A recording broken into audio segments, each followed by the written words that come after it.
Esse corte que você vai ver agora é só um pedacinho do Zona Neutra, que é gravado todas as segundas-feiras e são horas e horas de NFL. Então já se inscreve aí para não perder mais nada, porque aqui é futebol americano sem complicação e de torcedor para torcedor. Pessoal, agora é o top 4, são os 4 Cavaleiros do Apocalipse. A ordem que vier agora, cada analista bota de uma forma. E vamos lá. E vamos começar pelo quarto colocado, Joe Burrow, o quarterback dos Cincinnati Bengals, começando a lista, né, Mara? Cara, os números dele como passe, olha só, ele teve 93,5 de pass grade nessa última temporada, liderou. E as últimas 3 temporadas dele somou 95,2 overall. A gente tava falando de 80, acima de 80 era bom? A gente tava falando que era de 85 no top 10. O cara teve nas últimas 3 temporadas 95,2. Esse número já fala por si só. Argumentando mais, talvez esse ano que vai entrar agora, vamos ver o que acontece, seja o primeiro ano que o Joe Burrow entra no ano inteiro. Tô tranquilo. Não tem nenhum fantasma no passado. Porque ano passado era aquele ligamento da mão que talvez ele nunca mais tacasse a bola na mesma condição que ele tinha. No anterior, enfim. Todo ano tem alguma lesão. Claro, ele é exposto pra caramba no ataque. Tanto é que ele ganhou 2 vezes Comeback Player of the Year, né? Olha só, ele toma lambada, toma lambada, toma lambada, toma lambada. Tem um detalhe off-programa que, enfim, eu vi um talk show, um programa de entrevistas, enfim, um cara falando que cuidava, cara, não sei se é no college ou no high school, do Joe Burrow, num jogo de basquete, que o time tava perdendo por 8 pontos, faltando os segundos, eu vou chutar, 45 segundos, 1 minuto e 20, faltando alguma coisa, e o Joe Burrow foi lá e fez os 9 pontos, ganhou o jogo, sendo que desses 9 pontos, 7 foram 7 lances livres e ele acertou os 7. Num high school da vida, ou college, não sei. E esse cara, ele era, além de técnico do time de basquete, ele era PhD, ou seja lá o que for, em psicologia, alguma coisa, etc. E ele foi falar com os pais do Joe Burrow e contar para eles, olha, sou profissional nessa área de entendimento de cérebro e tal, etc. Eu gostaria de falar que o filho de vocês, ter que cuidar com as palavras para a live não cair, ele seria um excepcional policial ou ele seria um excepcional Dexter, sabe a série? Nós vamos falar as palavras erradas. Porque esse cara ele é tão frio no momento decisivo que se ele usar para coisa errada, o mundo tá em perigos. Porque ele é Joe Cool, pra ele, é uma infelicidade pro mundo, ou felicidade pro mundo, que existiu o Joe Montana, que aquele era o Joe Cool. Mas olha só, ambos são Joe. Se eu tiver mais outro filho menino, o segundo já, eu tenho que botar de Joe também, porque o cara é matador. Joe Burrow fechando, quer dizer, começando, né, a prateleira dos 4 melhores. Um cara que, de fato, né, merecia aí uma defesa melhor pra gente ver esse Bengals indo mais longe. Cara, mas ele joga com o Chase, cara, desde a faculdade, né? Isso. E obviamente que eles têm uma conexão absurda. Uma das coisas que é legal de ver é o Chase falando sobre... Chase com Jetas. Oi? Com Chase com Jetas. Com Chase com Jetas ele jogava, né? Mas enfim. O Chase falando, cara, que sobre uma jogada específica lá, em que ele estava pela lateral, né? Quase em profundidade. E ele precisava fazer um corte rápido voltando para o meio. Então ele precisava que o Burrow jogasse a bola para ele mais para a esquerda do peito dele. Cara, o nível de precisão disso é ridículo, porque era um lançamento de 25 jardas, de 30 jardas, sei lá. Sob pressão, um monte de jogador na tua frente. Isso. E, cara, para ele poder fazer o corte que ele precisava, pela posição de perna que ele ia estar, etc e tal, e ele sabia que o Burrow ia entender isso e ia jogar a bola ali. Cara, foi exatamente onde foi. É bizarro, é bizarro. O Joe Burrow, de fato, cara, não é à toa, ele tem os recordes dele de college, o título dele com o LSU foi magnífico. E aí a gente vai passar agora para o terceiro colocado, Josh Allen, o tanque de guerra. O atual MVP da NFL. O tanque de guerra do time do Bills, cara, Exato. porque o cara é um monstro, velho, e não bastando ele ser um monstro, e aí... quebrando o tackle, correndo com a bola, liderando o time, dando porrada, tomando porrada, ele também tem um braço fenomenal, acerta as bolas ali em lugares que poucos conseguem. Vai lá, né? Ele tem a nota dos últimos 3 seasons média de 95,4. É a maior da NFL. E a amostragem mais próxima, então a dele é a maior da NFL. Além disso, ele perdeu no ano passado Gabe Davis e Stephon Diggs. Ele perdeu as 2 principais armas dele e se sagrou MVP. E o número dele, eu já tinha adiantado antes desse programa, ele teve os 7% de big time throws, ele foi o primeiro da NFL, ele liderou a liga, sendo que foi 2,5 de turnover worth, foi o menor disparado da carreira dele. Tanto que a discussão de 2023 para trás é que ele não ganhava MVP porque ele era muito louco com a bola. Então ele reduziu isso a muito pouco, sendo que ele continuou espalhando a bola, entre aspas, à la loucura, mas acertando com precisão. O ataque do Bills, inclusive, ele ganhou um apelidozinho ano passado que é Everybody Eats.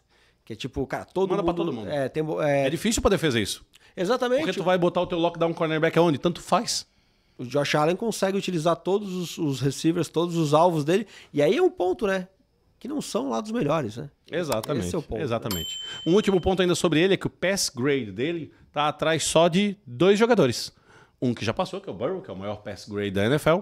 Claro, John Milton seria um, né? Mas ele não tá aqui valendo. Mas dos jogadores que jogaram quase todos os jogos, ou que são rookies, enfim.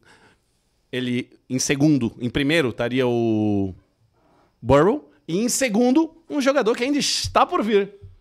Segundo lugar, Montanha, por favor. E é o Olha que quarterback do Kansas City Chiefs, Patrick Mahomes, que talvez ano passado, o ano anterior, ele não sairia do primeiro lugar. De jeito nenhum. E não sairia esse ano também. E a maioria dos analistas quase cai para trás se vê um negócio desse. Os que são menos saudosistas ou, enfim, que querem causar um pouco mais de tumulto, colocam ele até um pouco mais para baixo. Mas o correto é botar o Patrick Mahomes em primeiro. O que ele fez de 2018 a 2022, não existe amostragem na história da NFL? Você comentou um pouco atrás no programa que a gente está discutindo se é a melhor carreira da história do Patrick Mahomes e alguém já pode dizer, não, mas calma aí, veja o Peyton Manning, veja... Calma, galera, o que nós estamos falando é o seguinte... No corte. De quando ele começou... Os 6 primeiros anos, ninguém fez o que ele fez. Ninguém fez o que ele fez. Se ele continuar nesse pace, ele vai ter a maior carreira. Tom Brady, que tem uma sequência desses últimos 6, 7 anos, os primeiros 6, 7 anos do Tom Brady, é algo que nunca mais alguém ia chegar sequer perto daquele absurdo que o Tom Brady fez. O do Mahomes é um pouco melhor em tudo. É isso aí. E no que não é melhor, ele empata, que é o número de títulos, também tem 3 e tal, etc. Então o que o Mahomes está fazendo no começo de carreira é um absurdo. Ao ponto que, em 2022, foi a única grande temporada dele. Sendo que em 22 ele ganhou o título, 23 ele ganhou o título e 24 chegou no Super Bowl e não ganhou. Mas o ano de 23 não foi tudo isso. E o de 24 também esteve abaixo, ao ponto que ele não é top 4 em quase nada que aconteceu nesse ano que passou. Mas é um manejador no jogo. Bom, ele é um ET. A gente já discutiu isso inúmeras vezes. Se fosse para ter um quarterback no meu time, era o Patrick Mahomes. Só que ele sempre viu o resto por espelho retrovisor. Ah, o cara foi MVP, beleza. Mas o que eu faço é muito mais mágico. E aí por diante, ao ponto que teve alguém que eu fui obrigado a botar à frente dele esse ano. O óbvio sempre diz isso, mas é muito difícil botar o Patrick Mahomes atrás de alguém. Mas o primeiro, Montanha...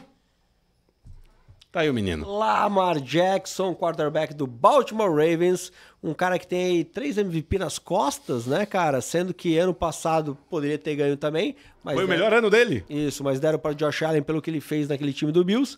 E aí o meu ponto é o seguinte, cara. Defenda Lamar Jackson na frente do Patrick Mahomes. Cara, ele teve 94.9 numa temporada de overall, em números assim, eu falei que a galera teve 95 ponto alguma coisa em total dos últimos 3 anos. É somado o valor disso, não é somado 90, 91, 92 e a média 91. Não, ele soma o valor. Então a nota de 94.9 do Lamar Jackson nessa temporada é uma das maiores da história da PFF. E o meu ponto aqui é muito claro, dos 4 Cavaleiros do Apocalipse, cada um tem suas defesas, elas são muito próximas, são cidadãos muito próximos nesse sentido. O melhor passador deles é o Burrow, ok? O melhor passador é o Burrow. O mais calmo deles é o Burrow? Também acho que é. O melhor com leitura de jogo e fazendo jogadas impressionantes é o Mahomes? Acho que é. O melhor tanque de guerra é o Josh Allen? Acho que é. Tanque de guerra não é um mau sentido, é de entrar na endzone forçado, é conseguir jardas e não ser derrubado, enfim, é ele? É. Então o que o Lamar ganha? Ele é muito próximo de tudo isso, só que no jogo corrido não existe um parâmetro, a gente não tem nem como colocar gap no meio, porque a gente está conversando de crianças e alguém que realmente sabe correr. Então eu acho que de passador, qualidade como quarterback puro, passer, eu acho que ele é o último desses 4. Esses 4 estão bem à frente de todo o resto. Eu acho que ele é o último desses 4. Inclusive o Stafford estaria na frente dele. Agora tu bota uma outra grandeza, que a NFL cada vez olha mais. Cada vez é mais importante tu ser ágil, para poder sair de blitz, para poder ganhar jardas com as pernas, para poder arrombar a defesa do teu oponente quando tu tens um bom jogo corrido junto, porque eles não sabem aonde ir. Daí o Lamar Jackson é disparado o melhor. Daí a diferença de grandeza, mesmo que tu queira dar o dobro de grandeza para jogo passado que corrido quarterback, que faz valor, 3 vezes mais. Vamos fazer o seguinte, vamos dar uma nota de 20 pontos, onde o jogo corrido vale 15 pontos, e o jogo passado vale 15 pontos, e o jogo corrido vale só 5. Se eu der só 5 pro Lamar, o resto é que vem de 2 para baixo. Desses top 3, Josh Allen 2, Mahomes 1, Burrow 0. Não é à toa que ele tá... Cara, começo de carreira, né? Começo de carreira do Lamar Jackson, ainda, se a gente for avaliar aí, são 6 anos, né? 6 ou 7 anos. Acho que ele tem 28 anos. 28. E ele já é o recordista em jardas terrestres como quarterback da NFL. Então, cara, é um cara que de fato muito acima da média, é uma ameaça dupla, é um cara que tanto correndo como passando, porque esse é um ponto que tu falou que é importante a gente destacar. Ele talvez não seja o top 5 passador ali, tudo bem, mas ele vai ser o 6º, o 7º. Cara, e ano passado ele foi um baita passador. Não, animal. Número de jardas, tudo que ele fez foi animal. Tem mais um ponto que eu vou trazer. Eu comecei o programa dessa forma, eu vou quase terminar o programa dessa forma também. Todos os pontos que eu coloquei que influenciam no quarterback, não tem como tirar. Vou falar dos 4 maiores, o resto pra baixo, pera e maçã. Dos 4 maiores, o Burrow não tem uma defesa. Ele tem um ataque majestoso, mas não tem OL. Ele tem offensive coach e head coach que até dizem que pode cair esse ano. Então, ele pode ser excepcional, mas ele tá numa situação que não é ímpar. O Josh Allen, porra, ali o negócio tá mais azeitado. Mas ele não tem grandes armas. Também chegou-se a dizer que talvez o head coach caísse. Enfim, mas tá numa situação boa. Agora, Mahomes e Lamar, meu irmão, 2 timaço, 2 top 5 general managers. Um top 1, top 2, top 3 head coach no Andy Reid. O outro, top 5, talvez, no John Harbaugh. Tá tudo azeitado. Tudo ao redor tá azeitado para os próximos 5, 6, 7 anos deles serem majestosos. Então, cara, até nisso tá tranquilo. E assim, todos eles estão há mais de 5 anos no time. Quer dizer, todos os primeiros 4 colocados estão há muito tempo no time. Ou seja, conhece como ninguém todo mundo ali. Cada ano é 1% melhor a cada dia. Gostou desse corte? Pô, então te inscreve no canal e derrete esse botão de like. Aqui é Zona Neutra. Futebol americano sem complicação o ano inteiro. Tamo junto.